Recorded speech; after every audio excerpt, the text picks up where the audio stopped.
Ja kui nüüd talled on sündinud, siis peaks nendele kitsemammadele andma seleeni süüa.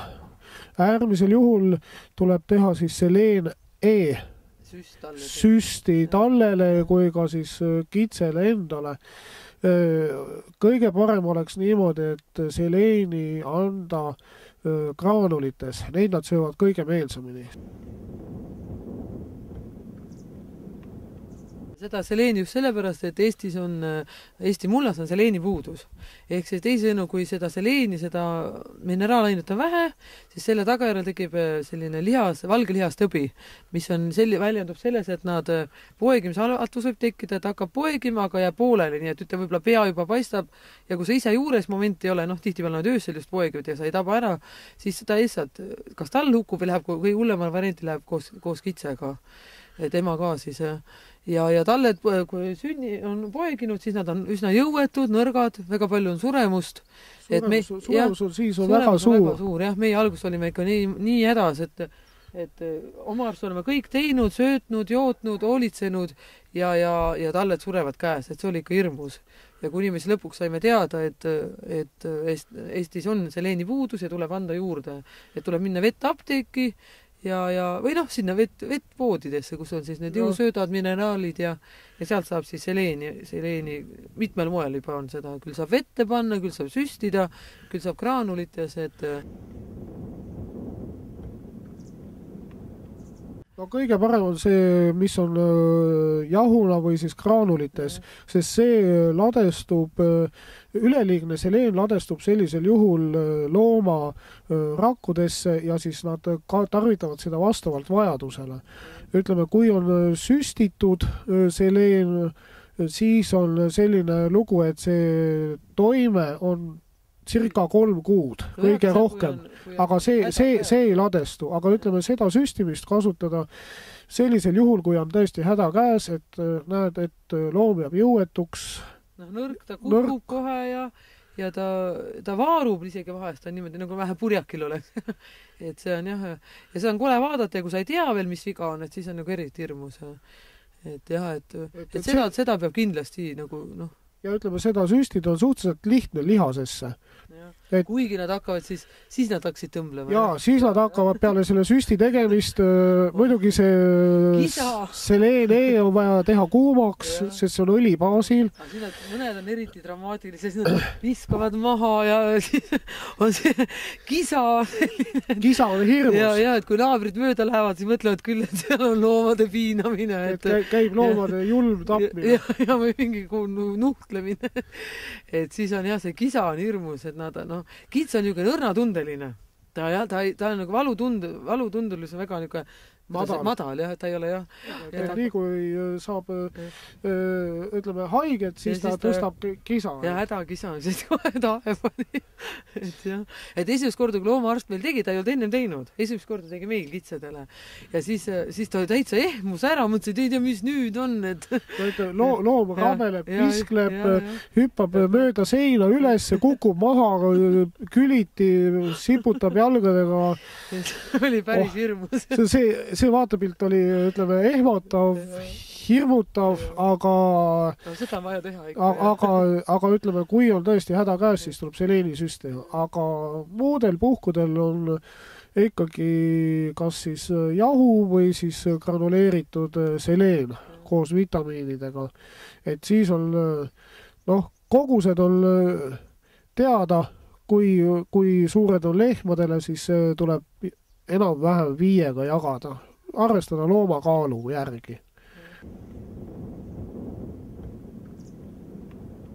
Nüüd räägin sellest, et mida saab siin kitsepiimast kätte, nii-öelda valmis toiduna. Siin nüüd on meie talus välja aretatud, toodetud või kuidas iganes keegi seda nimetab, kohupiimavääre nimega Quicheur. See on, miks selline nimi on see, et kitsede šedööver. Väidetavalt need, kes seda kasutavad pikemaajaliselt, siin meil teatud kontingent inimesi on, kes seda igapäevaselt kasutavad, ütlevad, et see mõjub paremini kui kange tee või kohv hommikusöögi ajal. Et selle mõju jääb tundideks kestma, mitte nii nagu kangel teel või kohvil, mis mõju on suhteliselt lühiajaline ja siis, et edasi tegutseda, on vaja siis uuesti manustada seda rüübet. Aga see on niimoodi, et ma olen ise saanud seda omal nahal tunda, et ööpäev olime üleval, oli vaja minna sõitu, siis sõin 4-5 sellist selle määrdega saia ja siis olin järgmise päeva õhtuni, olin virk-jerk, see tähendab seda, et 1,5 ööpäeva ei olnud nagu mingi küsimus üleval olla.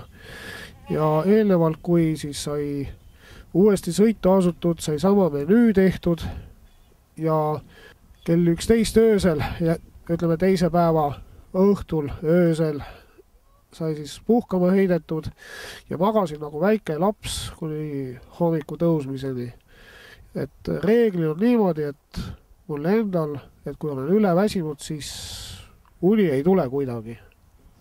Käib vihkremine, vähkremine. Seda saab kasutada tipikastmena, kasta sisse kurki, tomatit vast mitte, aga porgandit küll. Keedukartuli juurde on see väga hea praadide garneeringuks, suppidele peale, orsisupp, seljanka, et kuidas kellelgi fantaasiat ja julgust on seda kasutada. See on kitsepiimast valmistatud kohupiima määre. Ütleme, kes tahab mingisugust pilti endale nagu selgemaks saada köögilaua peal, siis võtku ja ostku selline toode nagu crème bonjour. See on samuti kohupiima määre, mida saab kasutada siis toitude juures. Aga ütleme, siin on lisaks kitse kohupiimale pandud siis määrdeainet, tilli, küüslauku, meresoola ja siis mune ja siis see kõik siis läheb kuuma ja siis masin mikserdab siis selle selliseks kreemiaks määrdeks.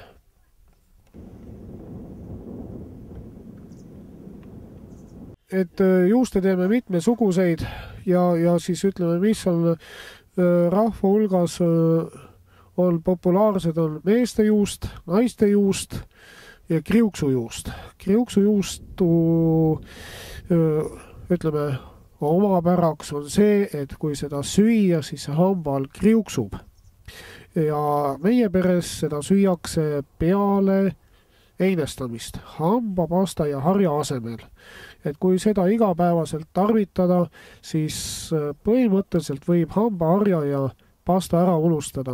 Eesti vete iseloomulik osa on see, et on palju fluoriidi sees ja fluoriidi ohtral tarvitamisel hakkab hamba email lagunema. Kui seda kriuksujuustu süüa, siis pH tase suus langeb normaalsele tasemele. See on juust, mida me ei soola.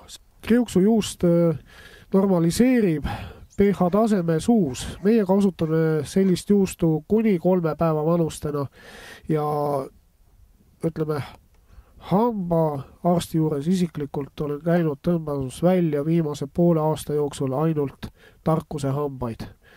Ja ei enne ega ma loodan ka peale seda nüüd pole vaja rohkem minna.